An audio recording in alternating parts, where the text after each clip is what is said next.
Thank you very much. I'm so thrilled to be here. So let me just thank Steve McKenna, who's done so much heavy lifting on the administrative side and was such a pleasure to deal with, and also Suzanne Ross for that lovely introduction, the Raven Foundation. It's been very interesting being here so far, which means that I've been writing all of this stuff on this paper that I was going to give, so I'm hoping that I'm able to read my own scrawls.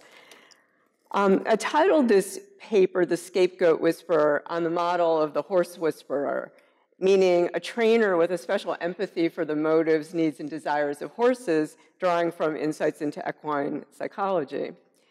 The reason is that I've spent the last couple of years in frequent conversation and correspondence with people, mostly men, but a growing number of women, who've gotten caught up in sexual accusations, usually in academic settings, but increasingly not academic settings, which I'll get to, oftentimes losing their careers, essentially their lives in the process. The majority of those who've contacted me were, I believe, innocent of anything particularly nefarious or predatory, though as I listened to their stories, I often nevertheless had questions about the judgment they displayed or failed to display, which I'll also get to. They'd been made into scapegoats, though perhaps some scapegoats are unwittingly complicit in their fates. Or if not guilty of what they're charged with, perhaps a bit guilty of something else? Or was it simply my need to think so? Among the matters I want to investigate here is the ambivalence of being on the receiving end of a scapegoat story. I'll also offer some speculations about why this particular version of scapegoating, that is, the sexual scapegoat, is so useful or necessary or demanded at the present moment in male-female relations. Is there a crisis in 21st century heterosexuality for which this new scapegoat cohort provides some sort of symbolic solution? I was about to then also launch into some quick background on how I worked myself up to this not so exalted role, but Suzanne explained a lot of it. But I'll say a bit of it briefly. Sometime in early 2015, I got an email from an editor at the Chronicle of Higher Education asking me to write an essay on campus sexual politics. I'm someone who's spent most of my career writing on sexual politics, and I suppose I have a reputation as something of a contrarian feminist. At first, I said no because I didn't think I had much to say on the subject, but the editor persisted and said they wanted a no-holds-barred essay, and she kept flattering me about how great it would be and upping the money. And because I was under the impression that no one actually read the Chronicle of Higher Education, I certainly never thought students read it. I said yes, and I wrote the asked for no-holds-barred piece with a fair amount of irony about the new campus codes banning professor-student dating and about trigger warnings, and especially about the increasing professions of vulnerability by students, women students mostly, the demand for safe spaces, and how, from my vantage as a feminist, this was all pretty terrible for feminism. And that part I meant unironically. I may have even used the term feminist paternalism. The Chronicle titled the essay, that wasn't my title, Sexual Paranoia Strikes Academe. My overall point was that policies and codes that bolster traditional femininity, which has always favored stories about female endangerment over stories about female agency, are the last thing in the world that's going to reduce sexual assault, which is a goal I assume everyone shares, me included. I also compared the situation when I was a student, when sleeping with professors was pretty common, and as an example of the new climate of vulnerability, mentioned the case of a philosophy professor on my campus who'd been charged with sexual misconduct for supposedly forcing a student to drink, following which they'd slept in the same bed but didn't have sex. I pointed out that not very long ago, professors dating and indeed marrying students was more or less a social norm. In fact, you can barely throw a stone on most campuses around the country without hitting a dozen professors married to former students. Yet professors who've dated students were suddenly being treated as virtually predators, which struck me as slightly melodramatic. And in fact, male professors generally were and are increasingly being regarded as predators in waiting. The next thing I knew, students were staging a protest march against me in the essay and marching to the president's office carrying mattresses and pillows and signs accusing me of supporting rape culture. This was a reference to the mattress girl carrying the mattress around a Columbia University campus. I think they were also demanding that I be officially censured, but I never found out for sure.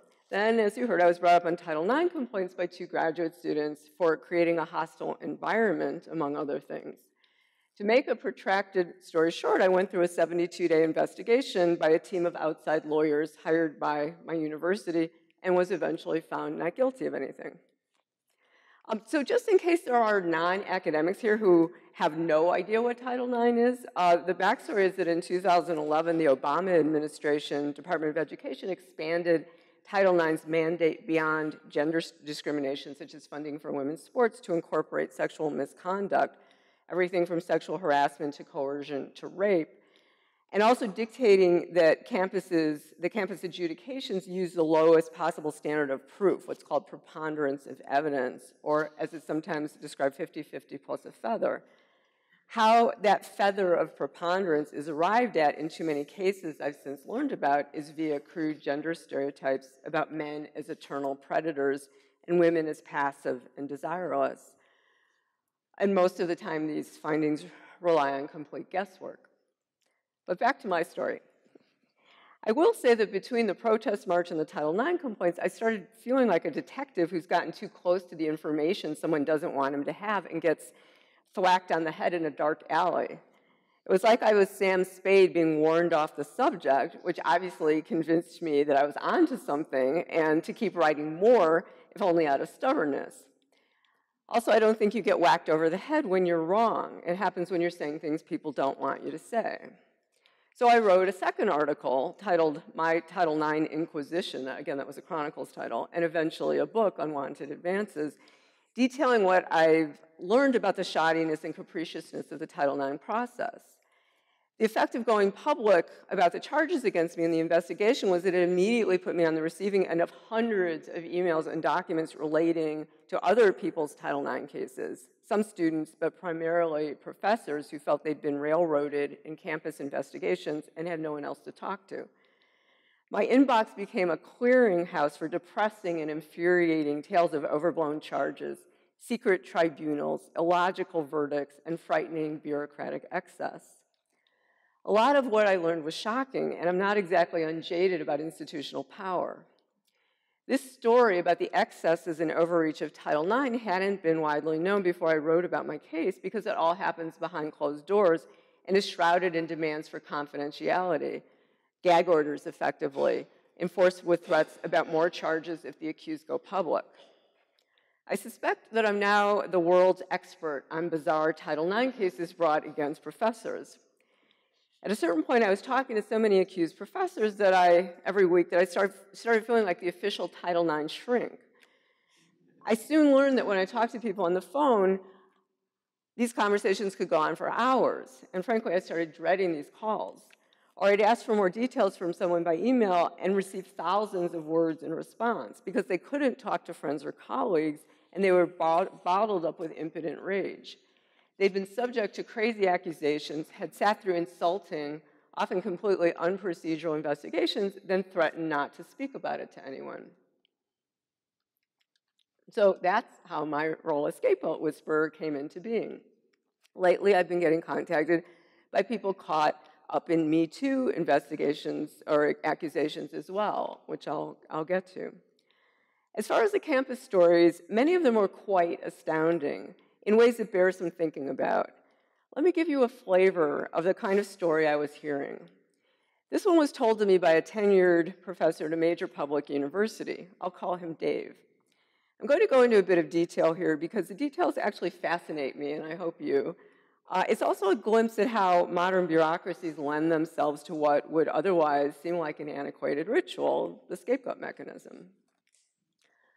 A couple of years ago, Dave, who's been teaching for close to 30 years, got into an argument with the chair of the graduate program in his department, a woman, during a committee meeting over graduate funding. He thought she was trying to deprive one of his students of a nomination for a national grant in order to nominate one of her own students. Yelling commenced, and the department chair, also a woman, told them both to leave the room. While they were out of the room, the committee decided to nominate Dave's student for the grant, which she eventually received. Not to spoil the story, but note that it commences with a rivalry over resource allocation and eventually leads to symbolic, or at least professional violence and exclusion. Dave had previously complained to the department chair about this grad program chair. I believe he thought he should be in the role. And he brought the matter up at a meeting the next day in front of the entire faculty. Maybe Dave was right, or maybe Dave is something of a pain in the ass. I don't know. In any case, the chair became extremely indignant and adjourned the meeting. 2 days later, the chair went to the campus Title IX office and complained that Dave had been inappropriately hostile to female colleagues and expressed her view that what he'd done was sexual harassment. And this has become an increasingly common move, by the way. Something a man says in a meeting or a class that has nothing to do with sex is nevertheless reframed as harassment and investigated as such. The Title IX director, who happened to be a man, told the chair that nothing she described constituted sexual harassment, and unless she could bring other evidence of misconduct, his office wouldn't undertake an investigation. So, of course, she set about collecting other evidence. A few months later, Dave gets word from his academic senate office that a formal grievance had been filed against him by 5 female professors alleging that his behavior was disruptive and interfered with the conducting of departmental business and was therefore a violation of the faculty code of conduct. Also that because Dave's disruptive outbursts were directed more at female than male faculty, it constituted a form of sexual harassment. And that because he'd engaged in unwanted physical contact with some female faculty and graduate students because he'd kissed them on the cheek upon greeting at events like department holiday parties. In other words, the ante was being upped, and Dave was assigned to a new category, from departmental pain in the ass to sexual predator. After various preliminaries, a formal Senate hearing was held, which went on for 2 weeks. The Associate Vice Chancellor, a woman, presented the university's case against Dave on behalf of the complainants. The 5 faculty members, along with grad students, enlisted to testify as witnesses. The grad students didn't press any actual charges, but they did testify that Dave had occasionally kissed them on the cheek or given them hello hugs. Even if these were ostensibly non-sexual, they were still presented as evidence of something. In addition, there was testimony about Dave's custom of offering pieces of chocolate muffin to the office staff.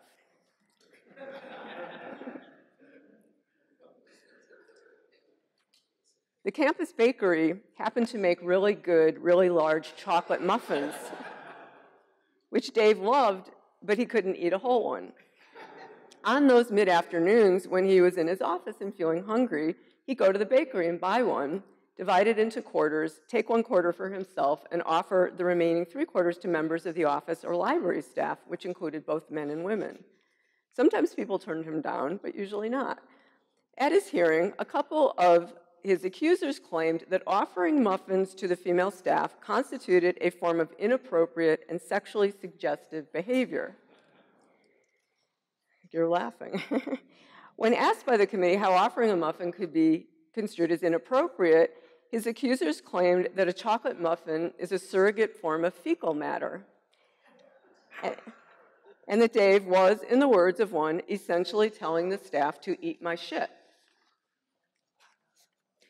Additionally, one accuser, a feminist theorist, I'm sorry to say, insisted that he'd offered pieces of muffin with his saliva on them, that he stood close to the women involved, looming over them as they sat at their desks, forced them to eat the pieces of muffin in front of him, and that the entire process was a form of sadistic bullying intended to assert his position as a powerful male in the department.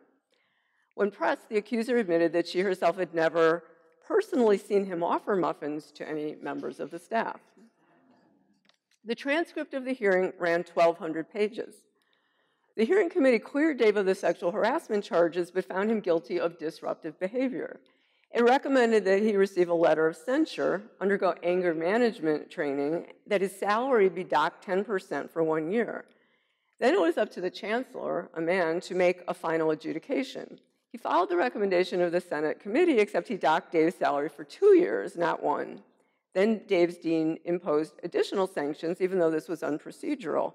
His office would be moved out of the art history department to another building. He was suspended from teaching graduate courses or having any contact with grad students. He was only to meet with students in a designated room in the administration building, with the door open, of course. He was not to meet with any students off campus. Also, he was not to attend department meetings or events. The dean and the university lawyers said the added strictures weren't actually disciplinary actions because they weren't listed among the 4 kinds of disciplinary action described in the academic personnel manual. Dave's lawyer pointed out that public flogging wasn't listed among the 4 forms of disciplinary action either, but if Dave were to be flogged, it would obviously still be a form of punishment. Dave filed yet another grievance, and at last word is waiting to hear the outcome. At this point, the situation has been going on for over 3 years, and Dave, who hired a lawyer for the hearing, has spent over $40,000 defending himself. It used to be said, this is to be cliched about academia, that academic politics are so ugly because the stakes are so low. But the stakes have been upped. It doesn't seem hyperbolic to call this ritual murder, the murder of a reputation in any case. The charges, too, appear to occupy the realm of the symbolic. The committee expels the shit, Dave, and purifies itself. But from what? Dave suspects he may have been resented by some of his colleagues because he's more productive as a research scholar than anyone else in the department, and judging from the course evaluations and student evaluations, according to Dave himself, either the best or second best teacher. Of course, he's also a self-admitted complainer, that is, a pain in the ass, with a history of complaints about the ways things are run in his department and by the administration. He'd unwisely locked horns in the past with the preceding dean, who became a vice chancellor, as well as with his current dean, both of whom may have had their own reasons to punish and humiliate him. If Dave's version of the story has credence, perhaps the punishment ritual was a way of cutting him down to size, to equalize the community. I don't think this is far-fetched. It's well known that in academic hiring, bringing in someone too accomplished is not always viewed as desirable for what's euphemistically known as department culture. My own observation is that, generally speaking, the old academic star system is increasingly under attack with charges of privilege leveled against those seen as either getting too many perks or showing up the less accomplished. Even seniority is lately seen as a badge of dishonor. A broader way to look at the situation is that our moment demands scapegoats, and aging white males like Dave make especially good candidates. As with the professor on my campus, who's in the philosophy department, who's the subject of the book I wrote, partly the subject, everyone knows they're all, as I said, essentially predators in waiting. I should also interject, though, as I say aging white male sort of glibly, that the racial politics of scapegoating on campus is much more complicated than it's possible to know, including when it comes to the undergrad situation, which comprised the majority of Title IX cases. Accusations arising from interracial hookups are reportedly vast, though this is anecdotal as there's no data on race collected or on Title IX cases generally, it should be said, which makes writing on the subject challenging. Still, the point is that sexual harassment or assault charges can now mean virtually anything, and even if you're found not guilty, you can be punished anyway, exiled from colleagues and department, for students expelled, or in an interesting term that's used on my own campus, excluded for a period of years during which one's transcript is often frozen. Let me quickly add that I'm the first to admit that there are sexually sleazy professors and foul-acting undergrads. Anyone who harasses, who gropes, who proposes quid pro quos should be fired, in my view. But then I opened yet another email from a professor who, let's say, dated an ex-student a number of years ago. That student decides years later to lodge a complaint, or her mother complains to the dean, even at a school where there are no codes against professors dating ex-students. And the professor is forced to resign, or in the case of a non-tenure track position, simply not renewed, even when found innocent of any wrongdoing. Or anonymous accusations are made, which are demonstrably false, yet an open-ended investigation is launched with investigators interviewing your students and your colleagues, even people you've never met, to dig up whatever rumors and dirt are available. Remarks you supposedly made in class, though garbled and out of context, are presented to you by investigators. I've heard this, numerous times. Explanations are demanded. You're asked to explain why you taught a poem with sexual content in a creative writing class. The investigators don't seem to have heard of academic freedom. The fact is that at the moment, any hint of sexuality is cause for charge bringing. I've heard from professors accused of such crimes as suspicious eye contact, or complimenting someone on looking nice today, or liking someone's Facebook post, or inviting a grad student to discuss her work over coffee sometime. I heard from a professor who, while visiting another campus, reached into his pocket to pull out a business card to hand to the grad student he was talking to, but accidentally pulled out his hotel room key card and was accused of hinting to the student that if she slept with him, he would promote her professionally. This professor lost his job and is currently appealing. If sexuality as such is grounds for accusation and investigation, then pretty much anyone can be investigated for something, as sexuality is notoriously leaky. When I first started writing about campus paranoia, I thought that the accusatory mania was spillover from the undergraduate sexual assault problem, that there had been a failure to deal honestly with the realities of drunken student sex, which is both rampant and not always particularly pleasant, particularly for the women, with blurry lines between consent and non-consent, which had led to such a vast widening of the prosecutorial and bureaucratic nets and such an increase in regulation making that people like myself and Dave were getting caught up in the sweeps. But as I listened to these mounting stories of accusation, I also found myself, I confess this guiltily to this audience, I also found myself trying to form connections between these myriad scapegoats, to uncover a structure, a common thread. Part of me wanted to blame them for getting caught up in these absurd ordeals, to find some propensity, some tell, something they should have done differently. Many, I came to think, had boundary issues. They forgot to keep sufficient professional distance with students. Even when there was no actual sex, something ineffable had perhaps been violated. Maybe they didn't understand how they came off. Maybe they were a little spectrum-y, or were bad at reading social cues, as academics often are. I don't want to say male academics particularly, I can't really say. Others were simply oblivious to the changing climate and the increasing stigma around intergenerational sex. The professor I wrote about in Unwanted Advances had unwisely gone out drinking with an undergrad. This was in early 2012, at which point dating between professors and students was actually still permitted on our campus, yet the warning signs were there. He'd been oblivious to these signs, somehow thinking that formal permission was permission enough. He'd failed to be sufficiently paranoid, let's say, which is arguably a form of entitlement, to use the current vernacular. Maybe he deserved his fate, or so part of me was maybe just a little convinced. As Me Too emerged in late 2017, I began to think about this situation more broadly. I kept getting asked about the relation between Title IX and Me Too. Despite everything I knew about overblown sexual accusations on campus, I was an early enthusiast on Me Too. From a political standpoint, these exposés about the extent of egregious sexual harassment and incursion looked like a significant cultural upheaval, a major victory in the centuries-long fight for women's equality. What was being revealed, I wrote, shortly after the Harvey Weinstein story broke, which had been followed, if you recall, by a veritable parade of other accused high-profile men, what was the extent to which sexual exploitation and access to women's bodies had been treated as a resource to be extracted, to expropriate by those in a position to do so.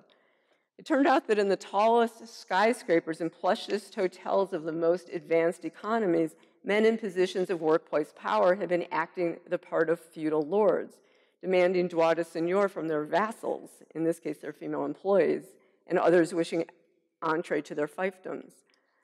There had been, in effect, a covert system of taxation on female advancement in the work world, with the unluckier among us obligated to render not just the usual fealty demanded by overweening bosses, but varying degrees of sexual homage, too, from ego stroking and fluffing, which is gross enough, to being grabbed and groped, to, as with Weinstein, the expectation of silence about full-on rape.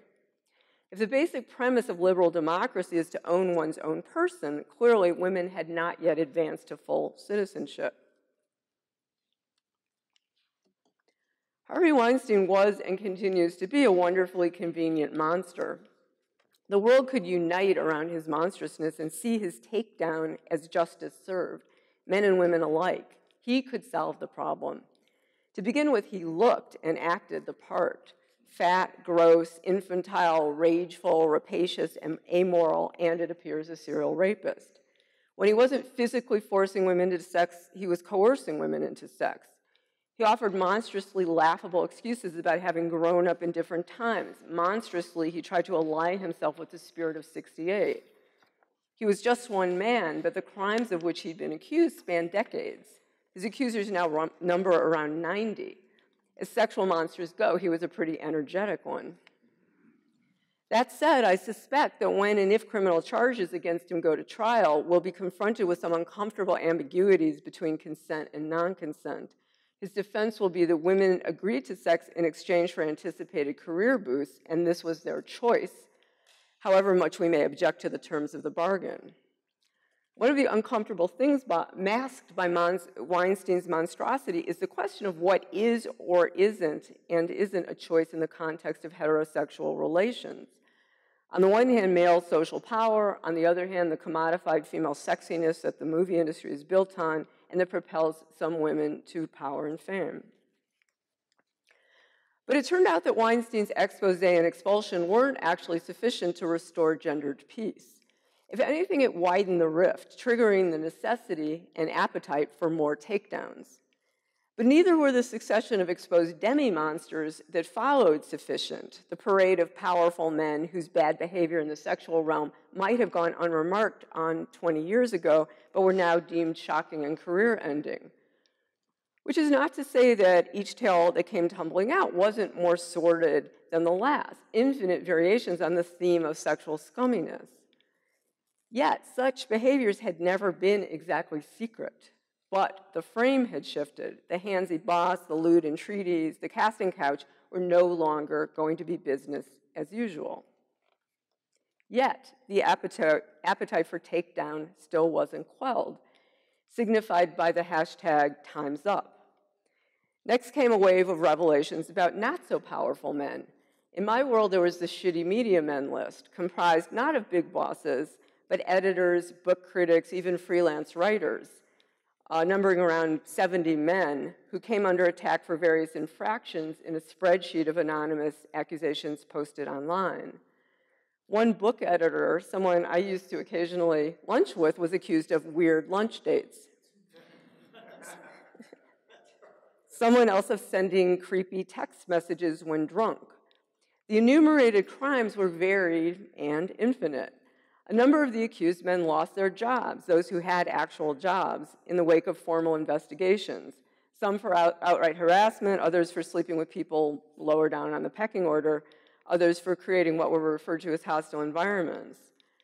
Others, without jobs at the sort of places with HR departments, were informally blackballed or worried they would be. Obviously, it's impossible to know why you're turned down for an assignment if you're a freelancer.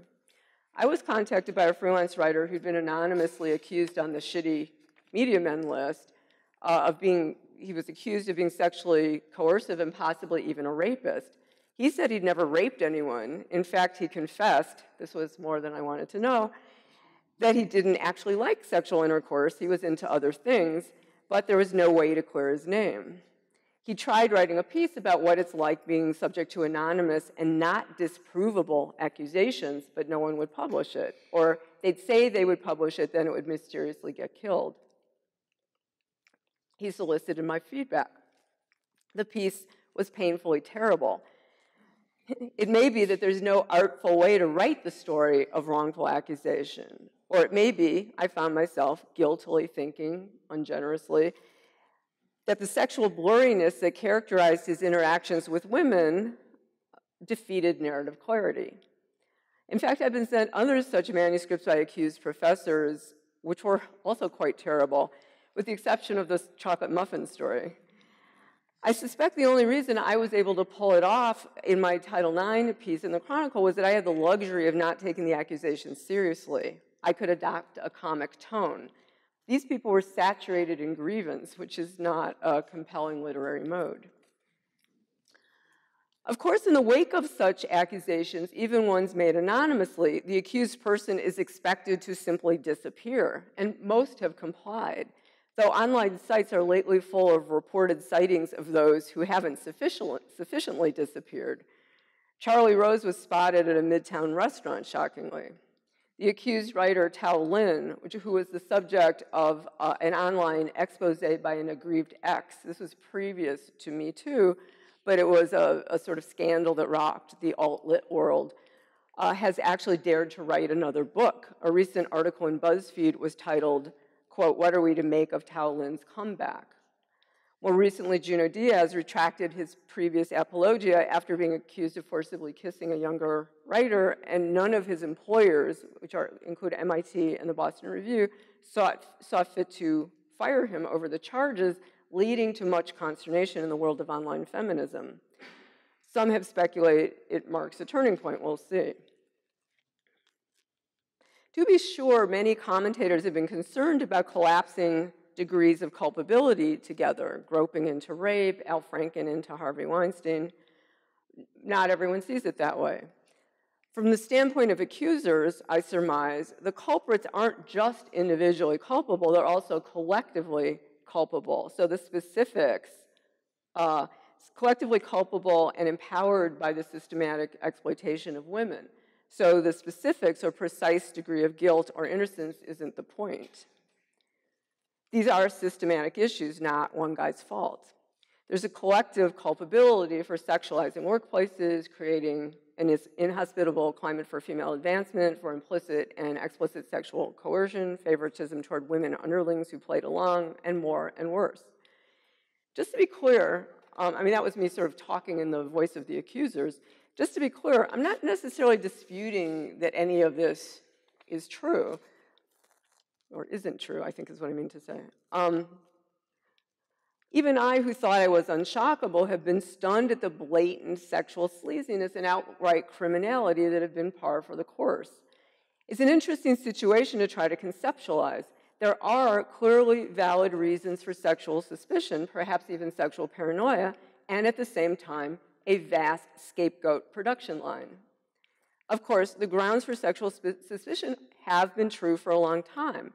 What, at this point in the very long history of sexual violation and gender discrimination, brings these issues to a boiling point now? One answer is Trump, of course. The body of any leader has a way of crystallizing and magnifying social contradictions, arguably. Arguably, that's why they're chosen as leaders. I suspect, though it seems counterintuitive, that the vast gains in gender equality are themselves a crisis precipitator. The more gender progress we get, the more rancor and dissatisfaction reigns between men and women. It feels like there's a growing polarization, almost like red and blue states. Of course, the fact that gender polarization is most acute in blue states contributes to the increasing political divide in the electorate. Red states hate the gender politics of the blue states, and vice versa. One suspects that for about half the electorate, Trump's pussy grabbing was a selling point, not a hindrance. And there's, by the way, in the New York Times today, Tom Edsall has a really fantastic piece about this growing gender divide in the electorate, and I think makes some really good points about it. But why should gender progress produce more disharmony rather than less? Girard's insights on mimetic desire leading to de-differentiation are probably useful. As men and women have become more socially equal and perhaps in certain ways more similar, desiring the same things, from CEOships to sexual independence, whether or not those things are actually worth desiring, New schisms have opened. Rancor and accusations have skyrocketed. A Girardian would probably describe contemporary gender relations in terms of rivalry. Consequently, especially in the sphere of heterosexuality, interpersonal chaos reigns. I tend to think that women don't particularly know what they want from men on the whole at the moment. We desire what men have in terms of political and economic power. Some even still desire men sexually. These desires do not always harmonize successfully. The conservative retort to the decreasing differentiation between the genders has been to dig in and maintain that deep down, whether based on genetic coding or some divine plan, there are essential, intractable differences between men and women. A David Brooks column, I was talking to somebody here about hate reading David Brooks.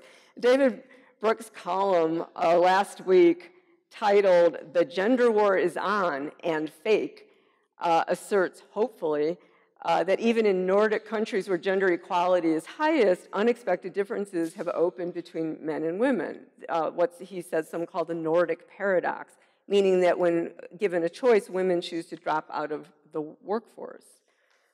The Rasputin-like Jordan Peterson has recently, you're supposed to laugh at that, recently become a big thing with similar claims borrowed from evolutionary psychology about intractable differences between men and women, a message which is supposed to somehow put us all back on track. A more radical way of looking at the current climate of accusation I started speculating about in the course of writing this paper, the gleeful bringing down of men's careers might be as an implicit demand for reparations. I'm thinking of the case that Ta-Nehisi Coates made in his impressive 2014 Atlantic magazine article on behalf of reparations for African Americans to compensate for the systematic economic exploitation of the last 3 or so centuries, the system that some have called racial capitalism. In the case of gender, what's been extracted from women has also been something of value and consequence, our sexual compliance and services. Women's sexuality has been treated as a resource to be extracted, whether that means an NPR honcho sticking his tongue into his female employees' mouths as if mining for gold, or what on campus has come to be known as rape culture in the form of undergrad men extracting sex from drunken, comatose women. The demand for reparations, a less elegant term might be payback, and I don't think this is necessarily a conscious demand, by the way, helps understand why the veracity of the charges filed against any one individual isn't entirely important. The individual culprits are symptoms of something larger, and the extent of the larger problem dictates that individuals can be sacrificed to bring about the necessary social change. Just as there's collective guilt, there should be collective contributions to the reparation fund in the form of male bodies on the line or men occupying a comparably vulnerable position to the ones women are accustomed to inhabiting. I think this is the wish, anyway, unconsciously. And such reparations can't come fast enough. These fallen careers are just a drop in the bucket in relation to the perceived injustices.